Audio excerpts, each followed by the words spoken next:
Students, आज हम लोग स्टार्ट करेंगे moving charge and magnetic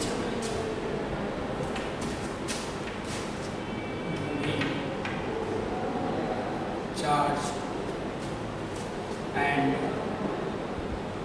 magnetic chapter 4।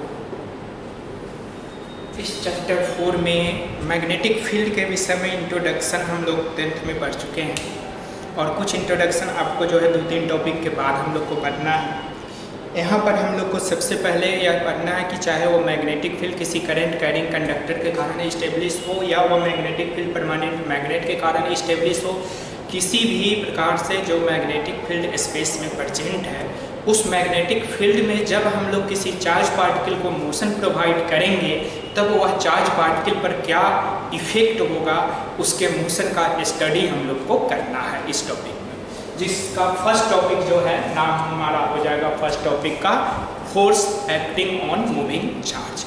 और इसका स्टडी एक्सपेरिमेंटली सबसे पहले जो है हेनरी अंटून ने किया था, इसलिए हेनरी अंटून लॉरेंज, इसलिए जो है इस फोर्स को हम लोग मैग्नेटिक लॉरेंज फोर्स भी कहते हैं। तो एक्सपेरिमेंटली उन्होंने स्टडी किया कि जब हम लोग जेड डायरेक्शन में मैग्नेटिक फील्ड लिए और किसी चार्ज पार्टिकल को वाई डायरेक्शन में या फिर Y Z X Y plane में मूव कराए, तो यह मालूम चला कि चार्ज पार्टिकल जो है वह एक्स डायरेक्शन में फोर्स को एक्सपीरियंस कर रहा है। फिर से ध्यान से देखिए कि जब किसी चार्ज को जेड डायरेक्शन के मैग्नेटिक फील्ड में वाई जेड प्लेन में हम लोग मूव करा रहे हैं या वाई एक्सिस के एलोंग मूव करा रहे हैं, तो चार्ज पर जो फोर्स लग रहा है वह एक्स डायरेक्शन में फोर्स लग रहा है। तो ये उन्होंने एक्सपेरिमेंटली फाइंड आउट किया। फिर इस फोर्स के मैग्नीट्यूड को भी एक्सपेरिमेंटली जो है उन्होंने डिसाइड किया एक्सपेरिमेंटली कितना है। तो यह पाया कि जैसे जैसे चार्ज का अमाउंट चेंज हो रहा है, मैग्नेटिक फोर्स का अमाउंट चेंज हो रहा है, स्पीड चेंज हो रहा है तो भी फोर्स चेंज हो रहा है, मैग्नेटिक फील्ड का स्ट्रेंथ चेंज कर रहे हैं तो भी फोर्स चेंज हो रहा है, और मैग्नेटिक फील्ड और वेलोसिटी वेक्टर के बीच के थीटा को अगर चेंज कर रहे हैं एंगल को, तो भी मैग्नेटिक फोर्स का मैग्नीट्यूड जो है वह हमारा चेंज हो रहा है। तो इसी एक्सपेरिमेंटल रिजल्ट को हम लोग सॉर्ट करके थ्योरेटिकल फॉर्म में यहाँ पर पढ़ेंगे, जिस टॉपिक का नाम हो जाएगा आपका force on moving charge in uniform magnetic field. तो फर्स्ट टॉपिक का नाम हो गया आपका force on moving charge in uniform magnetic field. अब देखिए, चूंकि हमारा स्पेस में मैग्नेटिक फील्ड है, इलेक्ट्रिक फील्ड प्रेजेंट नहीं है और चार्ज पार्टिकल पर हम लोग को फोर्स निकालना है, इसलिए इस फोर्स का नाम जो है मैग्नेटिक फोर्स रखेंगे। अब इस मैग्नेटिक फोर्स को फाइंड आउट जो है वो हमारे H.A. लॉरेंज ने किया था, इसलिए इसका नाम हम लोग लॉरेंज मैग्नेटिक फोर्स रखते हैं, लॉरेंज मैग्नेटिक फोर्स। उसी तरह जब चार्ज पार्टिकल को कंबाइंड इलेक्ट्रिक और मैग्नेटिक फील्ड दोनों में प्लेस कर देंगे, तब जो उस पर फोर्स लगेगा उसको टोटल लॉरेंज फोर्स बोलेंगे, क्योंकि इलेक्ट्रिक फील्ड का भी फोर्स लगेगा और मैग्नेटिक फील्ड का भी फोर्स लगेगा, दोनों को ऐड करेंगे वेक्टोरियली, तब जो रिजल्टेंट फोर्स आएगा वह हमारा टोटल लॉरेंज फोर्स कहलाएगा। तो यहाँ पर पहले हम लोग मैग्नेटिक फील्ड के कारण जो फोर्स लगेगा वह हम लोग पढ़ेंगे। इसके लिए एक्सपेरिमेंट हम लोग करेंगे। यहाँ पे मान लेते हैं कि Q चार्ज है।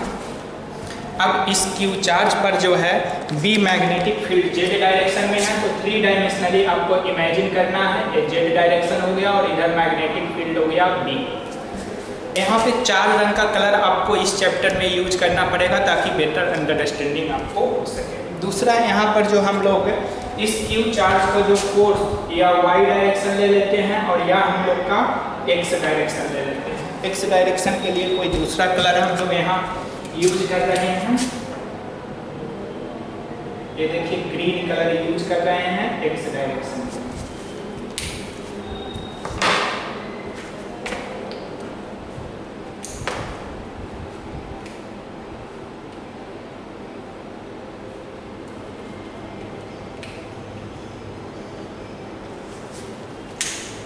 अब v वेलोसिटी जो है या y डायरेक्शन है, अब v वेलोसिटी जो है वाई एक्सिस के एलोंग हम लोग दे सकते हैं या वाई जेड प्लेन में भी वेलोसिटी दे सकते हैं, या XYZ प्लेन में हम लोग v वेलोसिटी दिए, यहाँ पर v वेलोसिटी दिए, और v जो है यह मैग्नेटिक फील्ड से थीटा एंगल बना रहा है।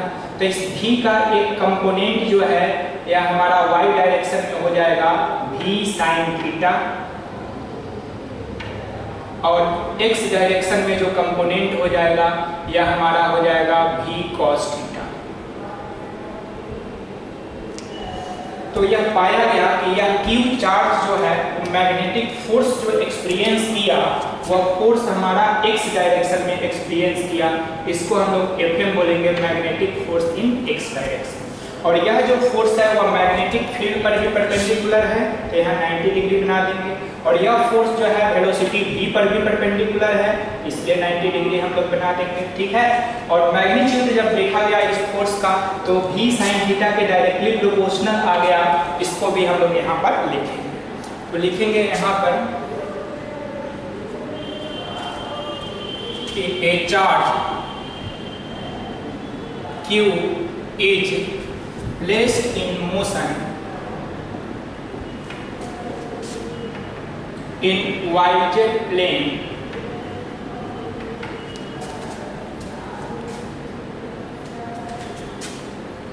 with velocity v making angle theta with magnetic field direction, magnetic field in z direction, in z direction। अब जो H.A. लॉरेंज है उन्होंने फाइंड आउट क्या किया वो हम लोग को करना है, तो उसके लिए हम लोग लिखेंगे H.A. लॉरेंज एज शोन भी करके कीजिए, एज शोन इन फिगर। अब H.A. Lorentz found that the charge Q experience a force in x direction whose magnitude is directly proportional to, first में magnitude of charge, magnitude of charge proportional to, first में charge direct लिखिए, that is FM is proportional to Q। दूसरा magnetic field strength, magnetic field strength that is FM proportional to B। इसके बाद हम लोग ऊपर में लिखते हैं जगह बना करके,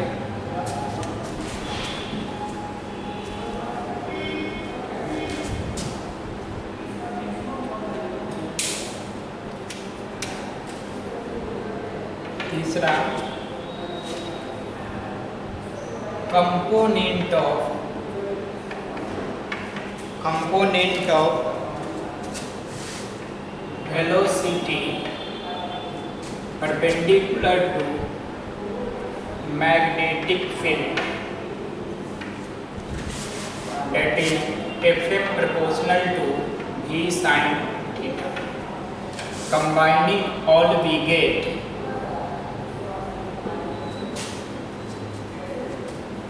FM proportional to QVB sin theta।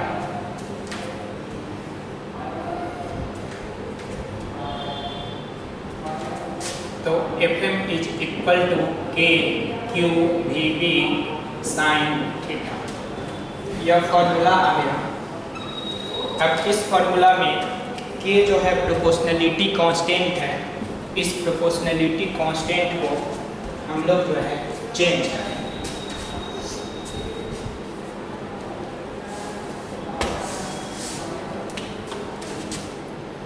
In S I system के बराबर 1, देयरफॉर एफ एम बराबर Q V B sine theta under block memory में। अब इसका जो है वेक्टर फॉर्म हम लोग को चेक करना है। तो इन वेक्टर फॉर्म, अब वेक्टर फॉर्म में देखिए एक्सपेरिमेंटली जो है एक्स डायरेक्शन में फोर्स एक्सपीरियंस किया गया चार्ज पार्टिकल को, जो पाया गया एक्सपेरिमेंटली। यहाँ पर वेलोसिटी वेक्टर क्वांटिटी है, चार्ज स्केलर है, बी जो है मैग्नेटिक फील्ड वेक्टर है। तो या तो और साइन थीटा का है, तो ये क्रॉस प्रोडक्ट है, जैसे A cross B, A B sine theta, तो ये क्रॉस प्रोडक्ट होगा या तो बी क्रॉस बी या बी क्रॉस बी। तो बी क्रॉस बी चेक करते हैं, तो बी को भी की ओर अगर रोटेट कराते हैं, बी की ओर राइट हैंड लिखेंगे और भी की ओर रोटेट कराएंगे तो ये इनटू द प्लेन है, जबकि मैग्नेटिक फोर्स जो है वो आउट फ्रॉम द प्लेन आया था। तो भी की ओर राइट हैंड रखे, बी के रोटेट कराए तो थंब का डायरेक्शन पॉजिटिव एक्स में आ रहा है, जो एक्सपेरिमेंटली फोर्स एक्सपीरियंस किया गया था उसका डायरेक्शन है। इसलिए इन वेक्टर फॉर्म हम लोग लिखेंगे कि यह हो जाएगा F M vector is equal to Q into V cross B. अब इसके कुछ रिमार्क्स हम लोग को पढ़ने हैं और कुछ रिमार्क से 1 टेस्ला का डिफाइन करना है कि 1 टेस्ला क्या हुआ था। अब हम लोग इसका रिमार्क्स पढ़ेंगे।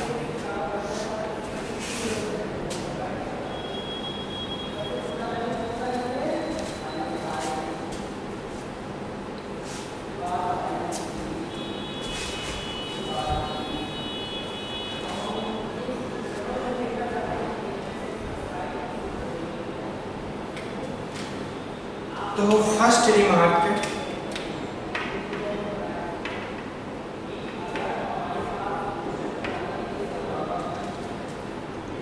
इफ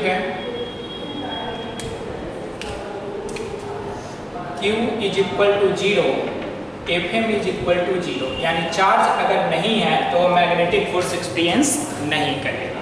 ठीक है।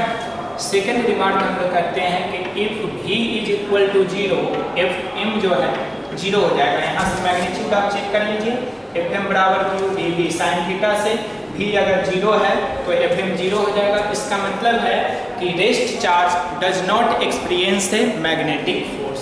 यहाँ लिख सकते हैं दैट इज रेस्ट चार्ज या stationary charge doesn't experience magnetic force. यहाँ रेस्ट चार्ज से अच्छा रहेगा स्टेशनरी चार्ज, स्टेशनरी चार्ज। इसके बाद जो है तीसरा रिमार्क हम लोग देखते हैं कि अगर थीटा का वैल्यू 0 डिग्री है तब क्या होगा। थीटा का वैल्यू 0 डिग्री का मतलब हुआ कि यहाँ पर मैग्नेटिक फील्ड जो है वह हमारा यह है जेड डायरेक्शन में बी, और जो चार्ज है हमारा Q, यह Q चार्ज का वेलोसिटी जो है V, यह भी B ही डायरेक्शन में, दोनों के बीच 0 डिग्री है। तो एफ एम बराबर हो जाएगा Q V B sine 0 degree, F M हो गया 0। इसका मतलब है कि a charge moving in the direction of magnetic field और parallel to magnetic field does not experience any magnetic force. तो इसको लैंग्वेज में हम लोग लिख लेंगे यहाँ पर, that is a charge moving in the direction of magnetic field,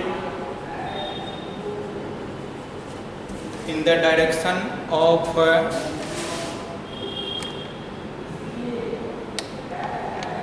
हाँ अब दिख रहा है पूरा, in the direction of magnetic field और parallel to magnetic field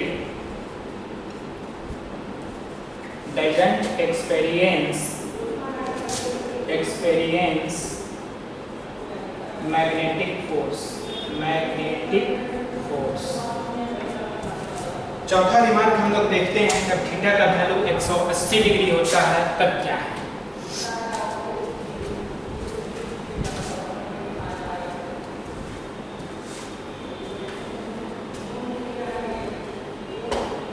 तो फोर्थ रिमार्क हम लोग देखते हैं यहाँ पर, theta is equal to 180 degree. तो इस समय देखिए यह क्यू चार्ज जो है यह डाउनवर्ड वेलोसिटी है v, और मैग्नेटिक फील्ड जो यहाँ पर है ये अपवर्ड है v। दोनों के बीच का एंगल यह है थीटा 180 डिग्री। तो इस केस में जो है एफ एम का वैल्यू जो है क्यू वी बी साइन 180, तो साइन 180 जीरो हो गया, F M is equal to zero. इसका मतलब चार्ज अगर मैग्नेटिक फील्ड के अपोजिट डायरेक्शन में मूव कर रहा है या anti parallel to magnetic field है, then it also doesn't experience magnetic force. यहाँ हम लोग लिख सकते हैं that is a charge moving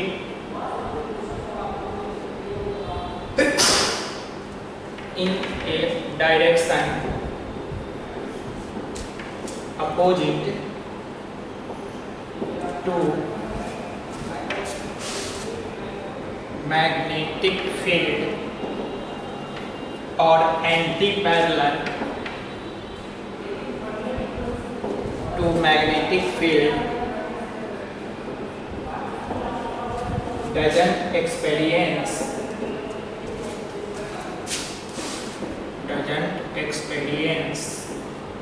a magnetic force, doesn't experience a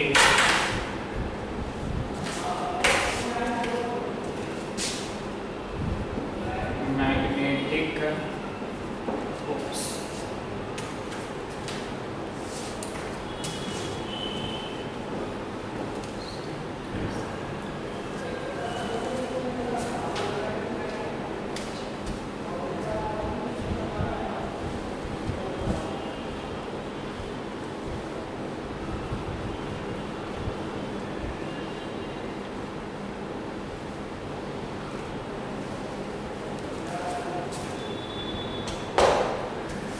अब जो है इस फोर्थ रिमार्क के बाद हम लोग जो है फिफ्थ रिमार्क देखते हैं। फिफ्थ रिमार्क में हम लोग को क्या देखना है कि एफ एम जो है या Q V B sine theta के बराबर है, तो बी हम लोग निकालना है। तो यह हो गया एफ एम बट्टा क्यू वी साइन थीटा। तो एसआई यूनिट हम लोग चाहते हैं, एसआई यूनिट ऑफ बी बराबर एफ एम का एसआई यूनिट हो गया न्यूटन, डिवाइडेड बाय क्यू का एसआई यूनिट हो गया कूलम, वेलोसिटी का हो गया मीटर पर सेकेंड, और थीटा का हम लोग नहीं लेते हैं साइन थीटा का, क्योंकि ये रेशियो है यूनिटलेस आ जाएगा। तो यह फाइनली आ जाएगा आपका न्यूटन सेकेंड पर कूलम पर मीटर। तो यह हो गया हमारा एसआई यूनिट। इसको हम लोग बोलते हैं टेस्ला, डिनोट करते हैं कैपिटल टी से। तो therefore SI unit of magnetic field strength is Tesla. अब एक टेस्ला किसके बराबर होता है यह हम लोग निकालेंगे। एक टेस्ला 1 न्यूटन सेकेंड पर कूलम पर मीटर के बराबर होगा। तो ये तो हम लोग यहाँ से जान लिए कि 1 tesla is equal to 1 newton second पर कूलम पर मीटर के बराबर होगा। अब जो है इसका डिफाइन कैसे करेंगे इस टेस्ला को, वो भी हम लोग देख लेते हैं रिमार्क नंबर 6।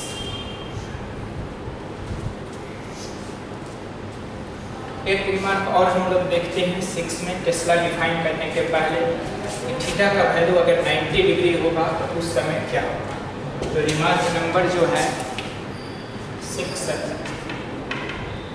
थीटा बराबर 90 पे हम लोग चेक कर रहे हैं। एफ एम बराबर Q V B sine 90। Sine 90 जो है थीटा का मैक्सिमम है, तो एफ एम बराबर हो जाएगा क्यू वी बी, तो इसको मैक्स बोलेंगे। यानी मैक्सिमम फोर्स चार्ज पार्टिकल तब एक्सपीरियंस करता है जब वह मैग्नेटिक फील्ड के परपेंडिकुलर डायरेक्शन में मूव करता है। जैसे मान लेते हैं कि यहाँ हमारा मैग्नेटिक फील्ड हो गया B, यहाँ पर चार्ज पार्टिकल हो गया Q। इस चार्ज पार्टिकल की वेलोसिटी इधर हो गया हमारा V, थीटा बराबर हो गया 90 डिग्री। तो इस समय जो यह चार्ज पार्टिकल हमारा फोर्स एक्सपीरियंस करेगा, वह फोर्स इधर एक्सपीरियंस करेगा चार्ज पार्टिकल Fm। तो यह Fm जो होगा इस समय हमारा मैक्सिमम है, ठीक है। तो यह Fm जो है V पर भी 90 डिग्री है और यह Fm जो है वह V पर भी 90 डिग्री है। तो यह हमारा जो है इसको निकालने का तरीका है V क्रॉस B। V की ओर राइट हैंड के चारों फिंगर को रखिए, B की ओर घुमाइए, फोर्स का डायरेक्शन निकलता है। ये डायरेक्शन आपको चेक कर लेना है क्योंकि इस चैप्टर में मैक्सिमम न्यूमेरिकल आपको डायरेक्शन बनाने से होगा, डायरेक्शन क्लियर करने से। Fm बराबर QVB, ये रिमार्क 6 है। अब 6 के बाद हम लोग आते हैं रिमार्क नंबर 7 में, जो उसमें हम लोग एक टेस्ला को डिफाइन करेंगे। तो रिमार्क नंबर 5 से देखिए, रिमार्क 5 में हम लोग पढ़े हैं B is equal to Fm बटा QV साइन थीटा। लिखेंगे इफ Fm बराबर 1 न्यूटन, Q बराबर 1 कूलम, V बराबर 1 मीटर पर सेकेंड, थीटा बराबर 90 डिग्री, तब हमारा जो है ये B बराबर जो है क्या आ जाएगा, तो B बराबर आ जाएगा 1 टेस्ला। तो 1 टेस्ला वह स्ट्रेंथ हुआ मैग्नेटिक फील्ड का जब 1 कूलम का चार्ज 1 मीटर, या देखिए जब 1 कूलम का चार्ज 1 मीटर पर सेकंड के स्पीड से मैग्नेटिक फील्ड के परपेंडिकुलर, थीटा 90 बता रहा है, मैग्नेटिक फील्ड के परपेंडिकुलर डायरेक्शन में चलते हुए 1 न्यूटन का मैग्नेटिक फोर्स एक्सपीरियंस करता है, तो उस फील्ड की स्ट्रेंथ जो है 1 न्यूटन कही जाती है।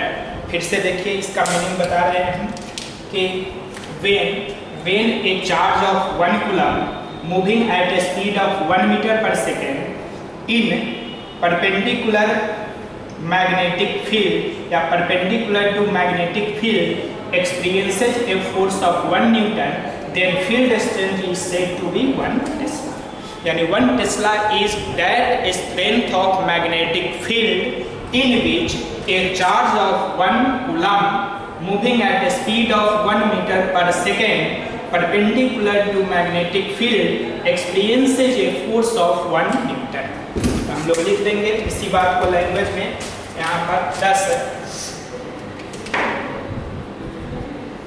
1 Tesla is that strength of magnetic field in which a charge of 1 coulomb moving with 1 meter per second perpendicular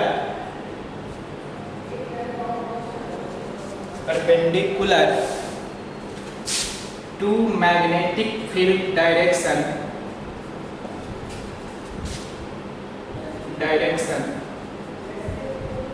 experiences a magnetic force of 1 Newton. तो यह हो गया हमारा 1 टेस्ला का डेफिनेशन। आपको क्वेश्चन पूछता है define 1 Tesla from the concept of moving charge in uniform magnetic field. तो यही डिफिनेशन हम लोग लिखेंगे। अगर 2 मार्क्स में आएगा तो आपको पहले एक फॉर्मूला लिखना होगा या लिखना होगा from concept of moving charge in uniform magnetic field Fm बराबर QVB sine theta, then B बराबर Fm बटा QVB, देन इफ करके ये चारों बात लिखना होगा और तब ये डिफिनेशन लिखना होगा 2 मार्क्स में। अगर 1 मार्क्स में डायरेक्ट आता है तो डायरेक्ट केवल डिफिनेशन आप लिख लीजिएगा कि 1 tesla that strength of magnetic field है when a charge of 1 coulomb moving at a speed of 1 metre per second in a magnetic field perpendicular to its direction experiences a force of 1 Newton. या इसी बात को आप अपने language में भी लिख सकते हैं चेंज करके। कल हम लोग जो है नेक्स्ट क्लास में देखेंगे कि यही चार्ज पार्टिकल जब हमारा मैग्नेटिक फील्ड के परपेंडिकुलर डायरेक्शन में मूव करता है तो इसके मोशन पर क्या इफेक्ट होता है। कि अभी तो हम लोग केवल फोर्स को डिसाइड किए कि फोर्स इतना एक्सपीरियंस करेगा चार्ज पार्टिकल। अब फोर्स एक्सपीरियंस करने के कारण चार्ज पार्टिकल में एक्सेलरेशन प्रोड्यूस होगा, एक्सेलरेशन के कारण वेलोसिटी चेंज करेगा, वेलोसिटी चेंज करेगा तो उसकी मोशन की ट्रेजेक्टरी क्या होगी, मोशन कैसा होगा, ये हम लोग डिसाइड करेंगे नेक्स्ट क्लास में। फिर हम लोग को यह भी डिसाइड करना है कि जब फील्ड से या कोई पार्टिकुलर एंगल थीटा बनाएगा तब मोशन क्या होगा, तो उसके लिए हेलिकल पाथ हम लोग पढ़ेंगे। यानी दो केस में फर्दर क्लास आपका डिवाइड हो जाएगा। पहला कि when charge particle is perpendicular to magnetic field, तब मोशन हम लोग को डील करना है। और दूसरा when charge particle makes some angle with magnetic field other than 90 degree, तब उसका चार्ज पार्टिकल का मोशन क्या होगा, ट्रेजेक्टरी क्या होगा, ये सब हम लोग नेक्स्ट क्लास में